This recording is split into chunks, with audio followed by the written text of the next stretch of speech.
हमारे चैनल को सब्सक्राइब करें और बेल आइकन दबाएं। कहाँ है? कहाँ है तू? तेरी कितनी हिम्मत! मेरे मेरे पुश्तैनी जायदाद पे नजर रखेगा तू? अगर हिम्मत है तो सामने आके दिखा। मेरे घर की तरफ बढ़ता हुआ तेरा हर एक कदम तुझे भारी पड़ेगा, भारी पड़ेगा।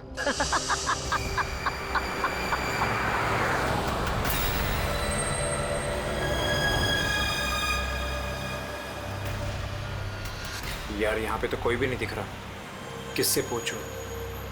इतना घना जंगल है, कोई साइन बोर्ड भी नहीं है यहाँ पे।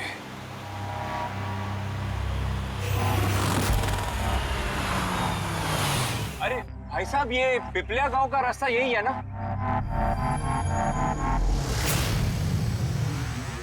अरे सुनो ना भाई साहब, अरे बड़ा अजीब आदमी है।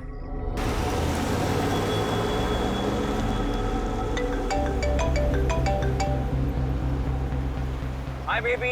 हाय, पहुंच गए? बस पहुंचने वाला हूँ। डोंट टेल मी तुम अब तक नहीं पहुंचे। इतने लेट कैसे हो गए? एक्चुअली क्या है, ये जगह शहर से काफी दूर है और यहाँ ज्यादा लोग भी नहीं दिख रहे मुझे। Alright, tell me, are you missing me? Of course, इसमें पूछने वाली क्या बात है? अच्छा, तुम एक काम करो, जल्दी जल्दी ये सारी फॉर्मेलिटीज खत्म कर लो, अपनी सारी कागजी कार्रवाई एंड ऑल दैट। उसके बाद मे बी नेक्स्ट फ्लाइट से I can come and join you in India. What's it? Great, that's good news.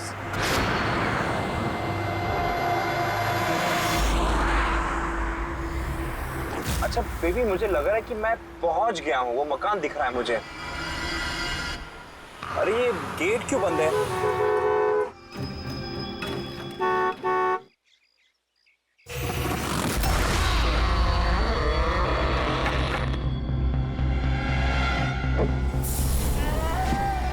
जी राय रंजीत के मकान में जा रहे हो?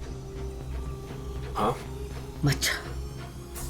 मत जा, वो तेरी जिंदगी की सबसे बड़ी गलती होगी। मत जा। लेकिन आप कौन है? मैं तुम्हारी मौत, तुम्हारी मौत।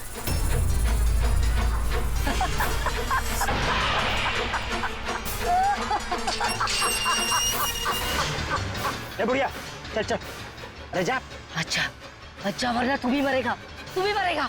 मत जा वरना तू भी मरेगा, तू भी मरेगा। नसर साहब, आप राज साहब हैं? हाँ हाँ हाँ हाँ। आई। Hello Raj, Raj are you okay? कौन था?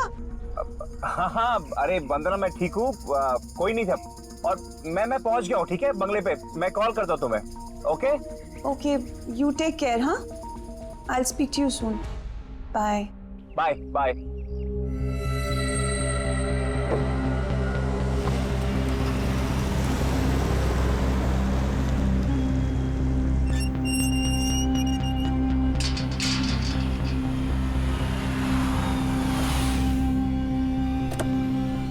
आइए साहब।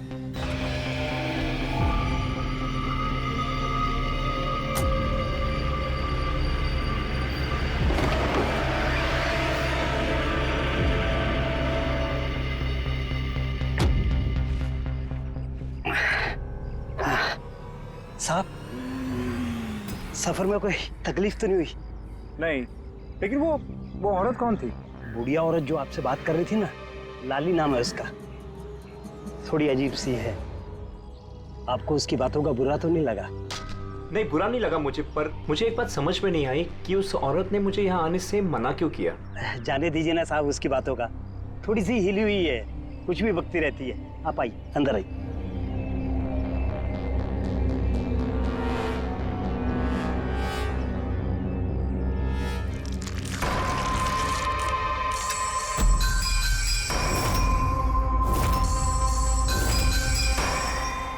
ये आदमी तो मुझे बीच रास्ते में मिला था। उसका नाम कमल है, यहाँ का माली। हमने सोचा अब आप यहाँ पर रहने वाले हैं तो क्यों ना बगीचे के जो रंग बिरंगे फूल हैं फिर से खिल उठाएं। अच्छा, आइए साहब।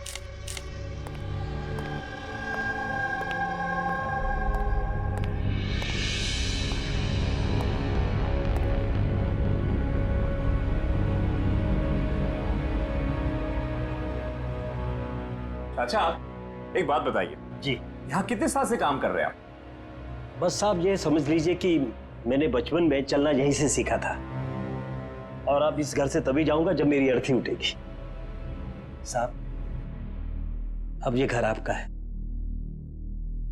कहीं आप मुझे नौकरी से निकाल तो नहीं देंगे? अरे नहीं नहीं नहीं चाचा, ऐसे कैसे बात कर रहे हैं आप? ऐसी कोई बात नहीं, बिल्कुल बेफिक्र रहिए। और इसमें इतने बड़े घर की देख रेख आपके सिवा और कौन कर सकता है? हाँ? वाकई में आप बहुत नेक इंसान हैं। आइए।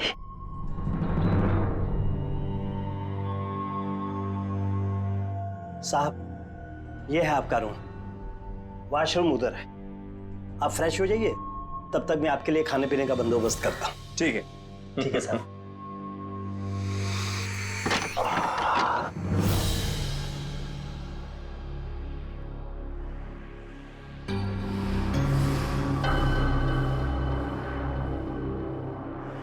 चला जा, चला जा, चला जा, वरना तू भी मरेगा।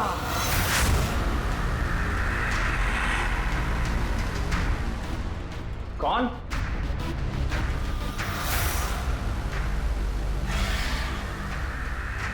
मैंने कहा ना, चला जा।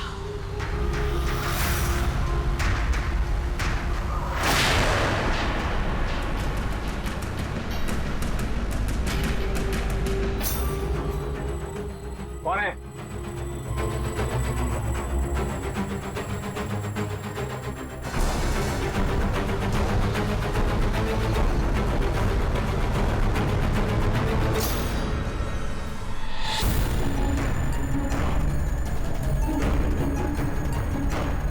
जैसे बाकी लोग मरे हैं, वैसे तू भी मरेगा।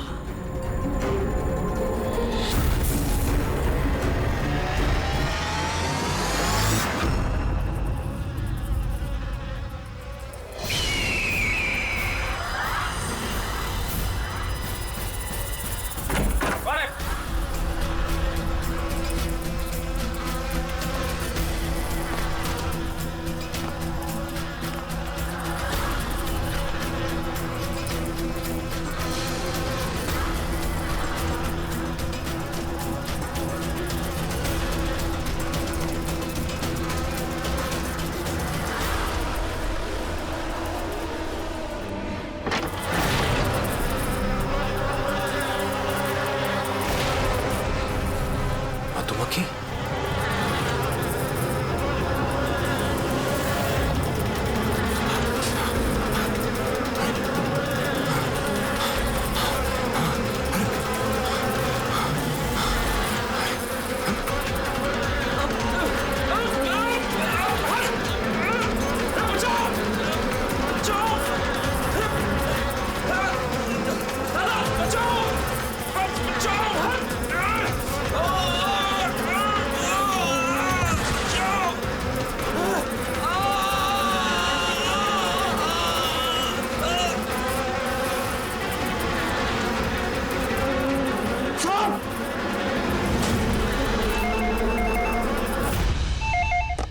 Hello hello, can I speak to ACP Pradyuman please?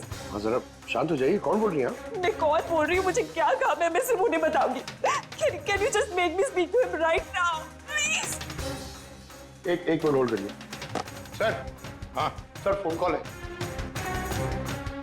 Sir कोई लेडी है, बहुत रो रही है, कह रही है सिर्फ आपसे बात करेगी।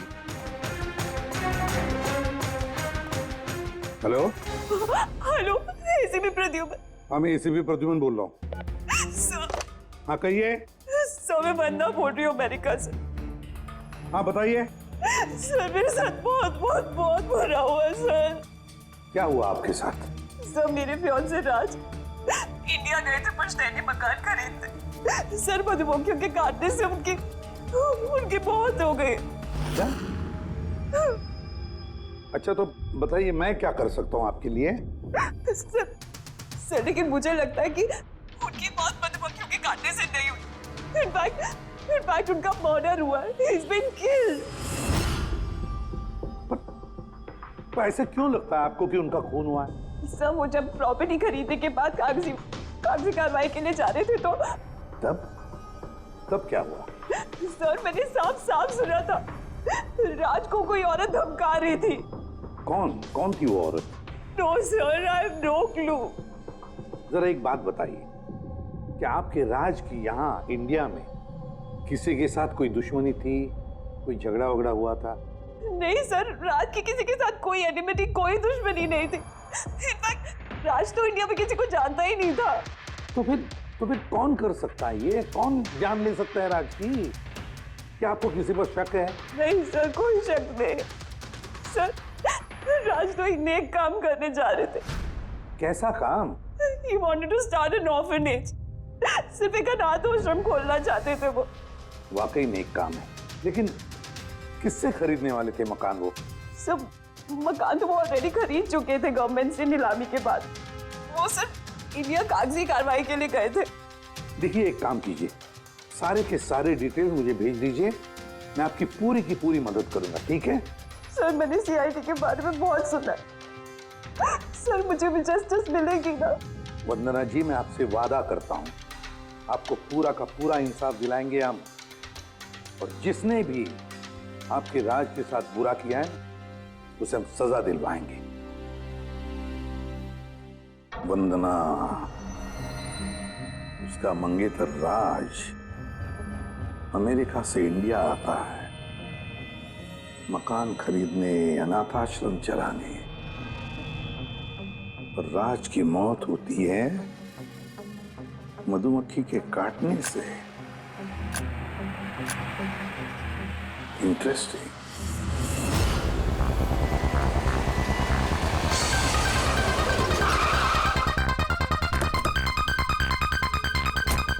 सर, यही वही बंगला है जो राज ने सरकार से नीलामी में खरीदा था।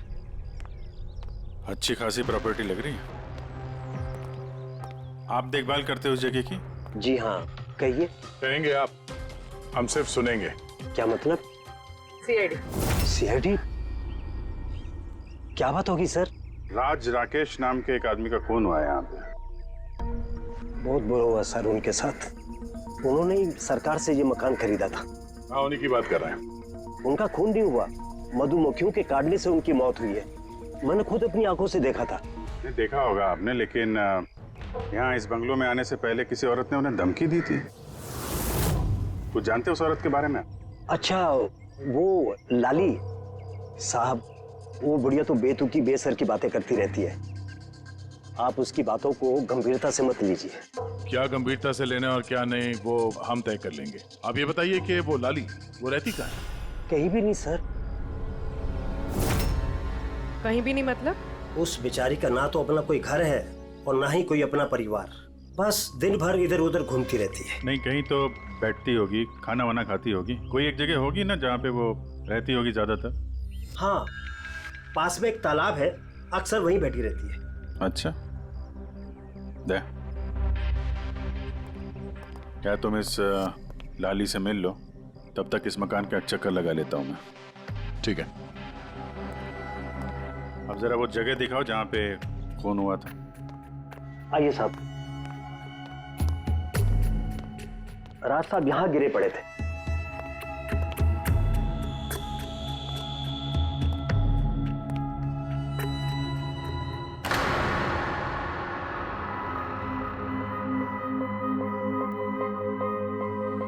पहले मधुमक्खियों ने राज साहब को मारा, फिर वो खुद मर गए।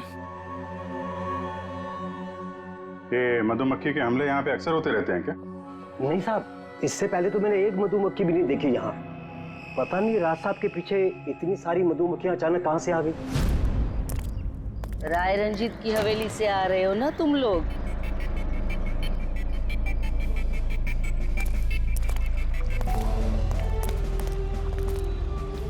क्या कहा आपने? राय रंजीत के मकान से लौट रहे हो? आप कौन है? क्यों गए थे वहां? अपनी मौत को दावत देने गए थे? सर, लगता है ये लाली है। आप लाली हो ना? हाँ, तुम्हें किसने बताया? तुम्हें राय रंजीत के जासूसों ने यहाँ भेजा है? हाँ, उन्होंने ही भेजा है ना यहाँ पे। कौन राय रंजीत? सांप था वो, सांप। उसने मेरी दादी को धोखा दिया, उन्हें अपने ही घर से धक्के मार के निकाल दिया। चलो ऐसे बाहर। छोड़िए मुझे, मुझे मेरे घर से मत निकाल, मुझे मेरे घर से मत। शर्म आनी चाहिए तुम्हें रंजीत, तुम अपनी खुद की भाभी को घर से बाहर निकाल रहे हो। कम से कम अपने भैया का तो लिहाज किया होता। अरे उनका क्या लिहाज करना, उन्होंने खुद ही तो अंगूठा लगाकर ये घर मेरे नाम किया है। तूने उन्हें शराब पिलाकर धोखे से अंगूठा लगवाया था। अब क्यों किया, कैसे किया, इस गहराई में जाने से क्या फायदा। समझने वाली बात तो ये है कि ये मकान अब मेरा है और तू सड़क पर आ गई है। चलो निकलो इसे यहाँ से। तेरे हिस्से में ना सिर्फ घर नहीं आया है, एक मकान आया है, एक ऐसा मकान जिसके हर कोने में मेरी बदुआएं गूंजेगी। मैं तुझे श्राप देती हूँ, सिर्फ तू ही नहीं, इस घर का जो भी मकान मालिक बनेगा वो जिंदा नहीं बचेगा। मौत का खेल होगा यहाँ, मौत का खेल। अब तक कितने लोग मरे? वो सब लोग मर गए जिन्होंने वो मकान खरीदना चाहा। तुम लोग वो घर मत खरीदना, तुम भले लोग लग रहे हो, वरना तुम्हारी बीवी विधवा हो जाएगी।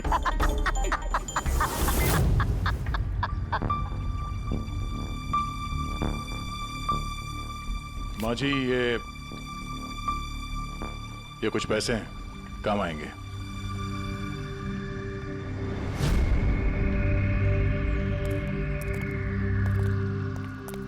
सर, लगता नहीं है इसका राज की मौत में कोई हाथ है। ये तो खुद बेचारी सदमे और विश्वास में लग रही है। हो सकता है राज की मौत कोई मर्डर ही ना हो, कोई हादसा हो।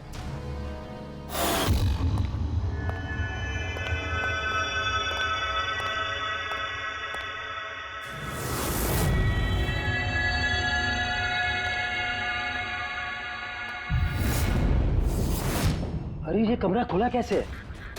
ये तो बंद था। एक मिनट रुको, शायद राज ने खोला।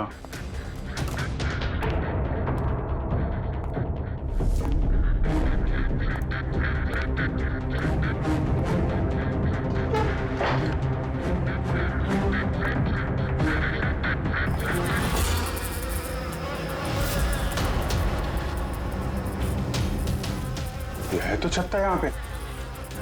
इधर आ। जी सर। ये है मधुमक्खी का छत्ता। अरे मैं पहली बार देख रहा हूँ साहब। ये राज यहाँ इस स्टोर रूम में क्या करने आया था? साहब शायद बंगलू देखने आए होंगे। अच्छा, और उस वक्त तुम खाना लेने गए थे? जी सर।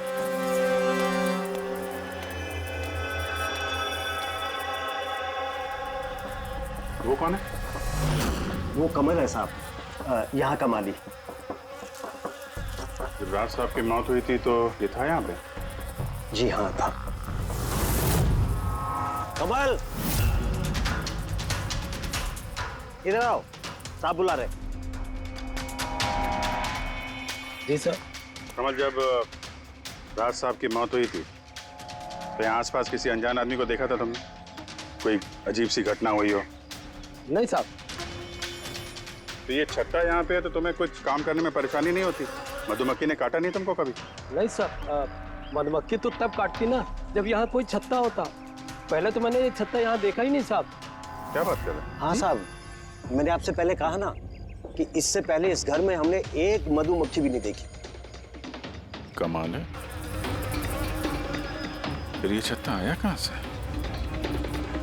और मधुमक्खियों ने राज को ही क्यों काटा? ये तो कोई एक्सपर्ट ही बता सकते हैं। आसान के क्या पता चला राज की मौत के बारे में?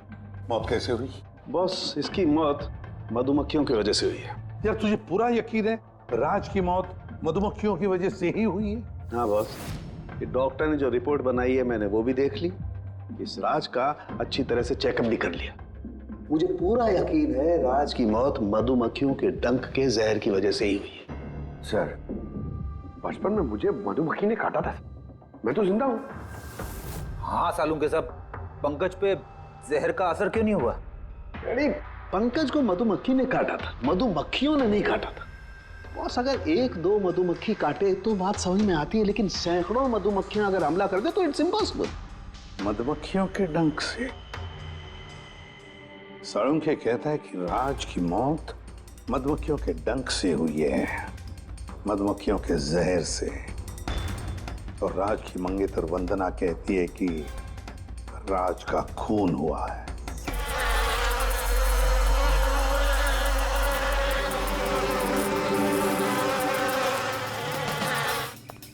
100% इस छत्ते को बाहर से लाकर यहाँ पर लगाया गया। मधुमक्खी के छत्ते को किसी और जगह से लाके किसी और जगह लगाया जा सकता है?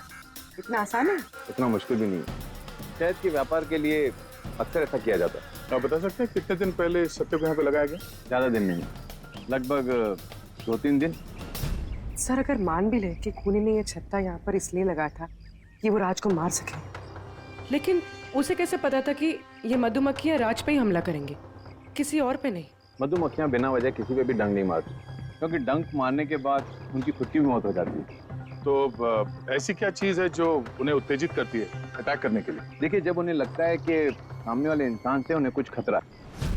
अच्छा केदार साहब, ऐसा हो सकता है क्या कि मधुमक्खियों को ट्रेन किया जा सके कि वो किसी एक आदमी पे हमला करें? कैसी बातें करते हैं अभिजीत साहब, ये मधुमक्खियां शार्प शूटर नहीं कि कोई भी इन्हें कह दे कि फला फला को डंक मार कर आ जाओ। अच्छा, आपने अभी भी कहा कि ये मधुमक्खी किसी को काटने के बाद ये खुद भी मर जाती है, तो ऐसी क्या मजबूरी है कि वो किसी को काटती है? जरा डिटेल में समझाएंगे? मधुमक्खी जब भी किसी को डंक मारती है तो फेरोमोन नाम का एक गंध छोड़ती है, जिससे कि बाकी मधुमक्खियां सचेत होकर सब मिलकर उस पर हमला कर देती हैं। इसीलिए मैंने पहले भी कहा था, मधुमक्खियां बिना वजह किसी पे भी हमला नहीं करती। जरूर राज ने मधुमक्खी के छत्ते के साथ कुछ छेड़खानी की होगी। सर, खूनी को कैसे पता था कि राज इस छत्ते के साथ छेड़खानी करेगा? कहीं ये मौत वाकई हादसा तो नहीं? नहीं पूर्वी, राज के आने के ठीक 2 दिन पहले इस छत्ते को यहाँ पे लगाना ये कोई सहयोग तो नहीं हो सकता। सर, राज की मौत के बाद ये घर वंदना के नाम हो जाएगा, कहीं इन सबके पीछे वंदना तो नहीं है? वंदना इंडिया कब आ रही है? What nonsense! How could you even think like that? आप ऐसे कैसे सोच सकते हैं कि राज की मौत के पीछे मेरा हाथ हो सकता है? और फर्ज कीजिए कि राज की मौत के पीछे मेरा हाथ था, तो मैं आप लोगों को फोन क्यों करती? पुलिस तो ऑलरेडी ये केस क्लोज कर चुकी थी ना। देखिए, हम सिर्फ पूछ रहे हैं। वैसे राज जी के बाद ये मकान किसके नाम पे है? I don't know. राज ने गवर्नमेंट से मकान खरीदा था, तो शायद गवर्नमेंट को वापस मिल गया। मुझे अभी तक कोई नोटिस नहीं आया। हाल फिलहाल में राज का किसी के साथ कोई झगड़ा हुआ था? I have already told you that. राज एक नेक दिल इंसान थे और उनका किसी से दुश्मनी होना was impossible. अगर मुझे पता होता कि राज की नेक दिली उनकी जान ले लेगी तो मैं उन्हें कभी इंडिया आने ही नहीं देती। ये अनाथ आश्रम खोलने का ख्याल राज जी के दिमाग में कैसे आया? राज खुद अनाथ थे, इसलिए वो दूसरे अनाथ बच्चों की फीलिंग समझते थे। वो अनाथ बच्चों को घर जैसा माहौल देना चाहते थे, और जैसे ही उन्हें पता चला कि गवर्नमेंट ये मकान नीलाम कर रही है, तो राज ने सबसे ऊंची बोली लगाकर ये मकान खरीद लिया। तो कहीं इस राज की मौत का कारण ये घर तो नहीं है? हो सकता है कोई और भी इस घर को खरीदना चाहता था, राज बीच में आ गया इसलिए। What? कोई इतना नीच कैसे हो सकता है? इस दुनिया से इंसानियत उठ गई है क्या? इंसानियत है वंदना जी, इंसानियत है, लेकिन कुछ लोग हैं जो इंसानियत में जहर घोलने पे तुले हुए हैं। पता करते हैं किस किसको दिलचस्पी थी इस प्रॉपर्टी में। देखिए सर, मैं आप लोगों को नहीं बता सकता हूँ कि राज जी के अलावा किन किन लोगों ने इस नीलामी में हिस्सा लिया था। सॉरी। क्यों नहीं बता सकते? देखिए, ये सरकारी सर इंफॉर्मेशन है, ऐसे किसी के साथ शेयर नहीं कर सकता हूँ मैं। हम भी तो सीआईडी का ही काम कर रहे हैं। हाँ, वो सब ठीक है, लेकिन क्या है कि अगर सरकारी नोटिस मिल जाए तो मैं ये आपको इंफॉर्मेशन दे सकता हूँ, उसके बिना नहीं दिखा सकता सर। तो नोटिस मिल गया। आप खुश हैं? आप देखिए, अगर काम कायदे से होता है तो अच्छा लगता है। हाँ ठीक है। ये लीजिए, ये लीजिए। कुल मिलाकर सर 12 लोग थे जो इस बंगलों को खरीदना चाहते थे सर। इस बंगलों के पास एक्चुअली सरकार एक हाईवे बना रही है, इसलिए सब लोग बढ़ चढ़कर बोली लगा रहे हैं और हर कोई इस बंगलों को खरीदना चाहता है। अच्छा, ये राज जी की मौत के बाद अब ये मकान किसको मिलेगा? देखिए, राज जी ने कागजी कार्यवाही पूरी नहीं की थी, इसलिए नीलामी अब दोबारा से होगी और जो विजेता होगा उसको ये बंगलो मिल जाएगा। I see। और ये नई नीलामी कब होगी? देखिए सर, अभी उसकी डेट तो तय नहीं है सर, लेकिन आपको एक बात और बताना चाहूंगा सर कि राज जी से जितने भी बिल्डर्स थे वो काफी भड़के हुए थे, काफी नाराज थे, क्योंकि उन्होंने सबसे ज्यादा बोली लगाई थी। नहीं सर, एक्चुअली उन्होंने डेडलाइन के बाद बिड सबमिट की थी सर, इसी वजह से लोग नाराज थे उनसे। लेकिन अगर डेडलाइन के बाद उन्होंने बिड किया था तो सरकार ने एक्सेप्ट कैसे कर लिया? सर एक्चुअली वहां पर वो अनाथ आश्रम खोलना चाहते थे और सर अमेरिका से जो इंडिया का वक्त का फर्क है सर वो 9.5 घंटे का है, इसलिए सरकार ने वो बिड एक्सेप्ट कर ली थी। देखिए, अब घर तो उसी को मिलेगा जिसकी किस्मत में होगा सर। किस्मत में नहीं भी होगा तो उसने अपनी किस्मत की रेखाएं बदलने के लिए कोशिश तो की होगी और जरूर इस लिस्ट में से ही कोई होगा वो। ललित जी, अब तो ये दोबारा नीलामी होगी, तो जिन लोगों ने अप्लाई किया है इस दूसरे नीलामी के लिए, क्या हम उनकी लिस्ट देख सकते हैं? नो सॉरी, ये लिस्ट आपको मैंने इसलिए दिखा दी कि ये नीलामी हो चुकी है, लेकिन वो जो नई लिस्ट आने वाली है सर वो तो आप किसी भी कीमत पर नहीं देख सकते। अरे अरे अरे अरे सारंगी, तू क्या करने क्या जा रहा है यार? क्या सुन रहा हूं मैं? जो सुना है सही सुना बस। क्या सुना? रिजाइन हो रहा है तू? हाँ। क्यों क्यों? बस मेरा टाइम आ गया। क्या टाइम आ गया? 1 मिनट टाइम है यार अभी। अरे ये टाइम नहीं यार। तो फिर देखो, हर इंसान को लाइफ में एक न एक दिन रिटायरमेंट लेना पड़ता है ना, चाहे वो क्रिकेटर हो, म्यूजिशियन हो, कोई भी हो। मेरा भी टाइम आ गया, मैं भी रिटायरमेंट ले रहा हूँ। अबे कहाँ जा रहा है तू? ये देख लो। ये क्या है? देख लो देख लो। यार क्या तू कर रहा है सारुण? के समझ में नहीं आ रहा है ये एयर टिकट। कहाँ जा रहा है? हाँ, लंदन। अरे वाह रे वाह। पंकज कैंसिल कर। नहीं कैंसिल नहीं होगा। अबे रिफंड मिल जाएगा, पैसे वापस मिल जाएंगे, कल की टिकट है, डोंट वरी। मुझे रिफंड नहीं चाहिए, मैं जा रहा हूँ वापस। यार तू ऐसे कैसे जाएगा? क्या हुआ क्या? अरे इतनी बड़ी गलती होगी कि शर्म आ रही है अपने आप पर। ऐसी कौन सी गलती हो गई? वो मधुमक्खियों वाला केस। ओहो, मधुमक्खियों वाला केस। हाँ यार, हादसा नहीं है बॉस, वो खून है खून। यही मुझसे गलती हो गई। मधुमक्खी के एक्सपर्ट से बात हो गई तेरी? क्या बताया उसने? यार एक्सपर्ट से भी बात की, मैंने अच्छी तरह से चेक भी किया, तब मुझे पता पड़ा ये तो हादसा नहीं है, खून है। मधुमक्खियों को तो वो हथियार के तौर पर इस्तेमाल कर रहा है यार। सालों के सब वो किसे? देखो, मधुमक्खियां कब आती हैं इंसान के पास? जब उन्हें फेरोमोन की गंध आती है, तभी ना। हाँ, जब उन्हें इंसानों से खतरा लगता है तब मधुमक्खियां इंसान के पास आती है, डंक मारती है। बस यार, यही मुझसे गलती हो गई। ये मैंने सोचा ही नहीं कि फेरोमोन तो बनाया भी तो जा सकता है ना यार।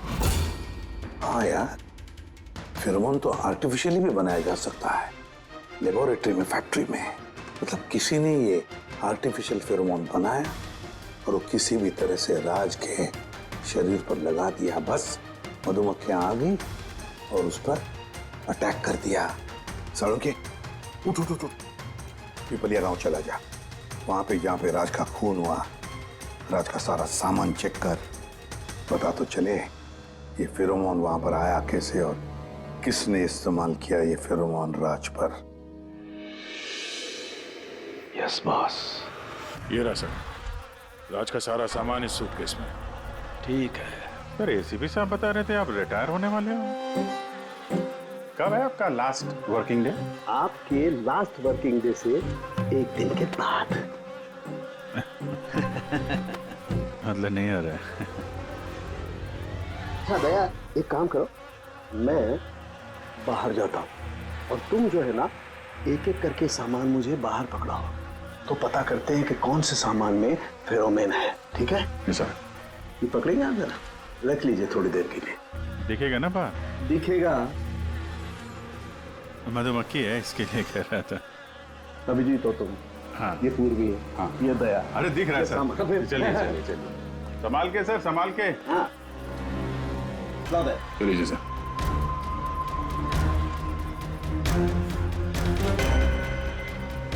नहीं, इसमें फेरोमोन नहीं है।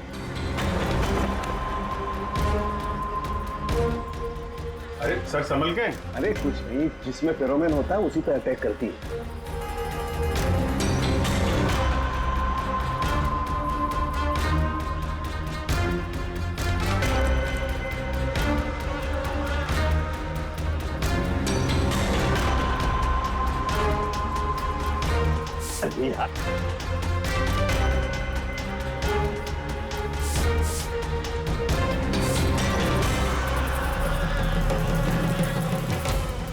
हरकत हुई, देखो देखो अटैकिंग मूड में आई है ये मधुमक्खियां, देखो।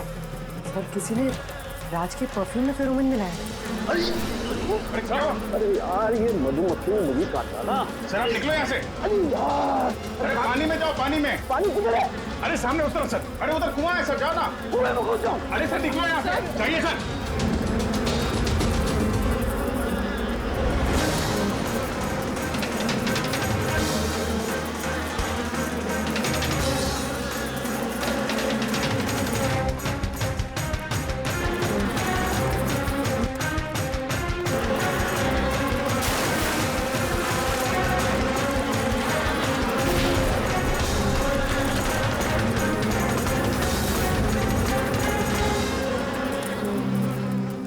आप ठीक हो सर? बाप रे बाप, ये मधुमक्खियां आपको रिटायर नहीं होने देंगी सर। बाहर निकालो मुझे। आइए आइए सर। मधुमक्खी, अरे नहीं, आइए आइए सर, आइए। हेलो जी, नमस्ते, कैसे हैं आप? जी मैं चंदूमल फंडूमल कंकेशवास। अरे वाह, बहुत लंबा नाम है आपका। बताइए क्या काम था आपको? जी वो नीलामी के लिए आया था मैं। वो पुराना वाला बंगलो हाईवे के पास, वो खरीदना है मुझे। सर ऐसे नहीं खरीद सकते हैं सर, उसमें नीलामी होगी तभी वो जो जीतेगा वही खरीद सकता है। अरे तो पैसा लगाएगा ना, मैं पैसा लगाएगा। देखिए अब टाइम नहीं बचा है, सिर्फ 15 मिनट बचे हैं, आप लेट हो गए। अरे क्या बात कर रहे हैं सर, 15 मिनट में क्या क्या हो जाता है। ये देखिए ना, मैं तो ये बेड का लिफाफा भी लाया हूँ, ये देखिए। राकेश इधर रजिस्टर लेकर आ।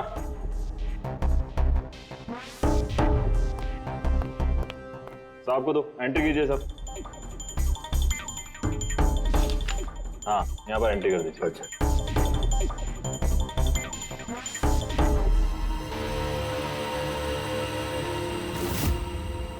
यहाँ साइन कर दीजिए लास्ट को। Good, like it. अच्छा, वेरी गुड, ये तो अच्छा हो गया सर। वो बंगले का चाबी? और मजाक कर रहे हैं? अरे चाबी ऐसे थोड़ा ना मिलता है। अरे भाई बोली लगेगी, नीलामी होगी, उसके बाद जो जीतेगा उसको मिलेगा। भाई क्या बात कर रहे हैं आप? बेट तो मैं ही जीतूंगा, ये पक्का है। भाभी और बच्चों को मेरा प्यार देना, ठीक है सर? Thank you.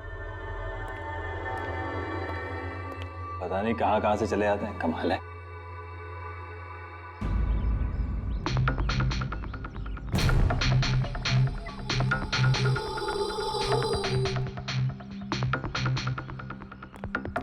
क्या भाई साहब काम हुआ?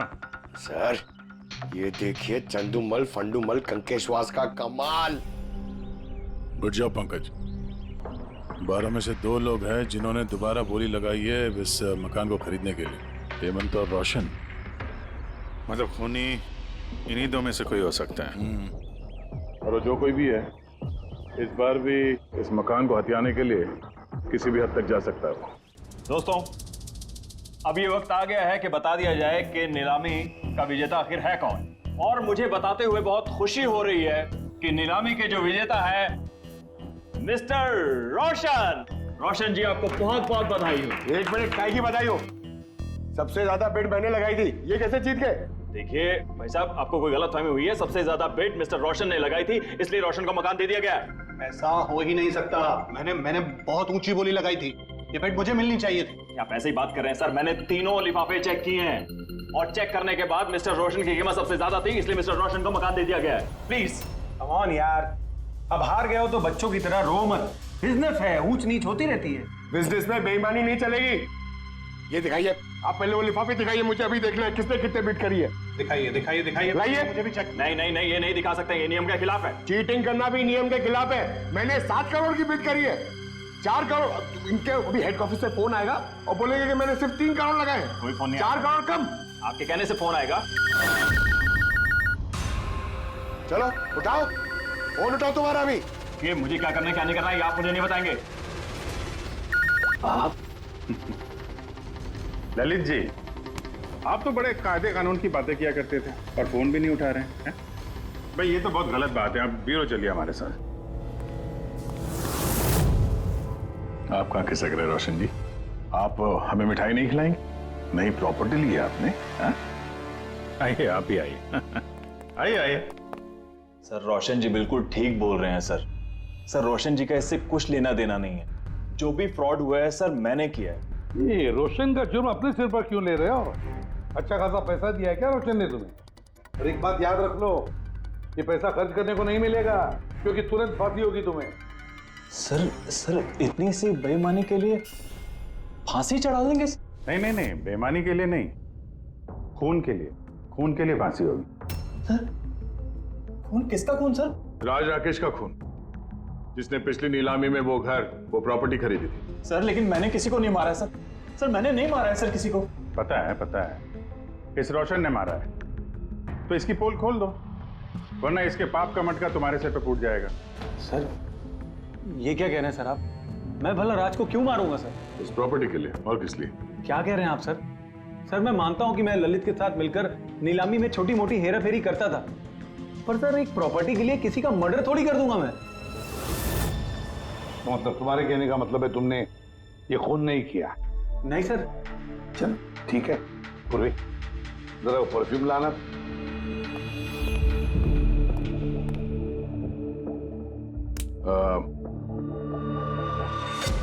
ये परफ्यूम छिड़क दूं? हाँ? बाहर मधुमक्खियों का छत्ता है, क्या बोलता है? Sir perfume? हाँ आपकी मर्जी सर, लेकिन हमारे इस केस से परफ्यूम का क्या लेना देना सर? मुझे वाकई पता नहीं इस परफ्यूम का कोई इस केस से संबंध है। सर जी हम सच कह रहे हैं सर, राज्य की मौत से हमारा कोई संबंध नहीं है सर। ललित बिल्कुल ठीक कह रहा सर।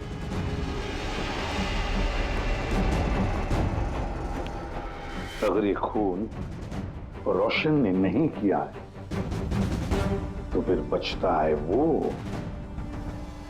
वही एक। इन कागज से साबित होता है कि तुम राय रंजीत के पोते हो। तुम्हारे पास तो बहुत बड़ी वजह थी इस मकान को वापस पाने के लिए, क्यों?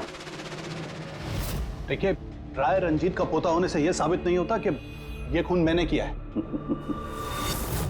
हेमंत जी, खूनी कभी कभी अपने जुर्म के सबूत अपने साथ लेकर चलता है, जैसे तुम।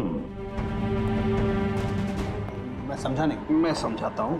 ये रहे सबूत।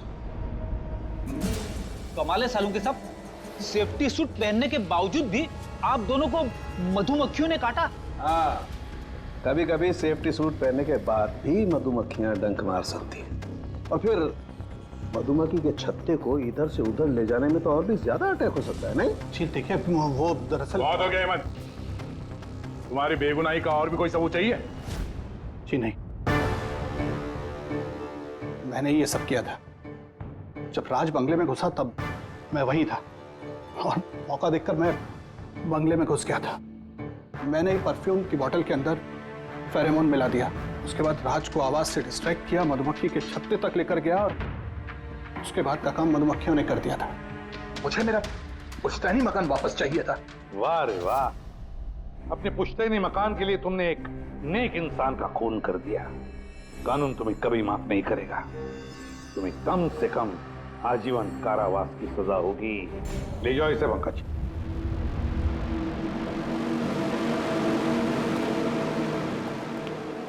अंके, केस खत्म, रिटायर हो सकता है तू। मुझे रिटायर होना ही नहीं है। कल तक तो बोल रहा था रिटायर करो। वो कल की बात थी। भगवान, मतलब पीछा तो नहीं छूटने वाला इस आदमी से अपना। हाँ, पीछा नहीं छूटने वाला है किसी का किसी से नहीं। मुझे तुम्हारे बिना चैन नहीं, और तुम्हें मेरे बिना चैन नहीं।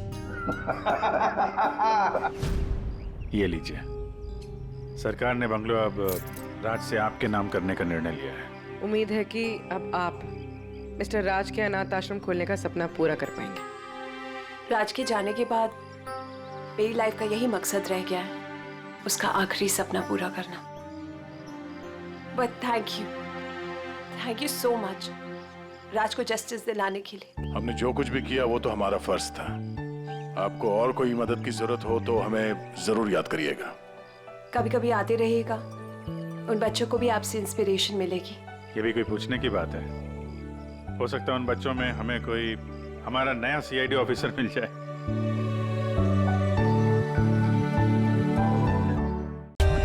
For more updates, subscribe to our channel, click the show links and enjoy watching the videos.